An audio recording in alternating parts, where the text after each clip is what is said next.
Meeting তো হচ্ছে continuously, আপনারা অনেক কিছু অলরেডি ব্রিফড হয়েছেন। আজকে দুটা পয়েন্টে মোটামুটি আমরা অগ্রসর হয়েছি। এর মাঝে হচ্ছে রাষ্ট্রপতি নির্বাচনের বিষয়টিতে যে ওপিনিয়নটা most of the parties agree করেছে, ইনক্লুডিং বাংলাদেশ জামাত ইসলামী, সেটা হচ্ছে যে upper house, lower house member এবং এটাকে কনস্টিটিউন্সিকে প্রেসিডেন্টের যে কনস্টিটিউন্সি মানে ইলেকট্রাল কলেজ, সেটা আরেকটু এক্সটেন্ডেড করা। আর কমিশনের প্রস্তাব হচ্ছে এটা up to the union council members, যেটার সংখ্যা হয়ে যায় প্রায় 70-75 হাজার। আমরা বলেছি এক্সটেন্ডেড করা দরকার, তবে একেবারে এত বড় নয়।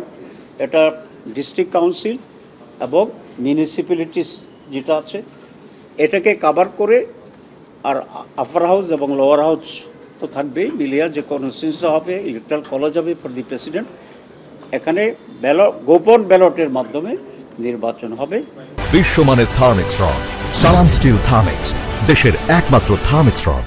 এতে করে সংখ্যাগরিষ্ঠ দল যে সরকার গঠন করবে, যারাই করুক বা জোট করুক, তার বাইরেও প্রেসিডেন্ট অন্য যা ব্যক্তিও হইতে পারবে, এরকম একটা অপরচুনিটি এখানে ওপেন হয়। যদিও মেজরিটি দলের পক্ষ থেকে প্রেসিডেন্ট হওয়ার সম্ভাবনা বেশি থাকে, কিন্তু অল্টারনেটিভ হওয়ার একটা স্কোপ এবং অপরচুনিটি, দো ইট ইজ ভেরি ন্যারো, তারপরে এটা একটা প্রভিশন থাকে। সেই জন্য আমরা এটা এখানে বলেছি।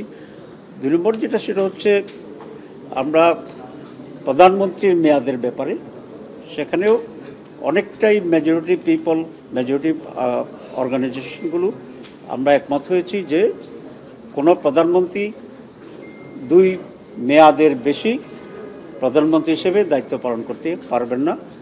কোনো দল ইনক্লুডিং বিএনপি, তারা এটার সাথে পুরোপুরি একমত হননি। তারা এটা বলেছেন যে 2 মেয়াদ, তারপরে ড্রপ, তারপরে আবার হইতে পারবে। তো এখানে একটা স্লাইট ডিফারেন্স আমাদের মাঝে হয়েছে, কিন্তু মেজরিটি বিশ্বাস করে যে 2 মেয়াদেই হতে পারবে, এরপর আর হতে পারবে না। জামাত ইসলামী 2 মেয়াদেই হতে পারবে এবং এরপরে আর প্রধানমন্ত্রী এক ব্যক্তি হতে পারবেন না।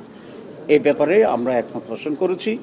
প্রধানমন্ত্রীকে ক্ষমতা নিয়ে অন্যান্য বিষয় নিয়ে আরও কিছু এজেন্ডা আছে, এটা আজকে আলোচনা হয়নি, দিয়েছিল এজেন্ডা আমাদের ভিতরে, কিন্তু সময় এটা কভার করেনি।